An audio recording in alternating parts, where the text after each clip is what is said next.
পীর আব্দুল কাদের জিলানী রাহমাতুল্লাহর নাম শুনছেন না, সবাই জানেন। তো ওনার কাছে একদিন এক মহিলা আসছে পর্দার আড়ালে, আয়েশা বলতেছে, হুজুর আমার একটা ছোট্ট কথা আছে।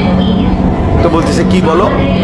তো ওই মহিলা পর্দার আড়াল থেকে বলতেছে, হুজুর বিশ্বাস করেন আল্লাহ তাআলা আমাকে অনেক বেশি রূপ সৌন্দর্য দান করছে, আমি অনেক সুন্দরী নারী, আমারে আল্লাহ যথেষ্ট পরিমাণ রূপ যৌবন সৌন্দর্য দান করছে।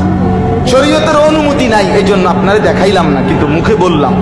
কিন্তু হুজুর আমি আসছি একটা তদবিরের জন্য। কি তদবির?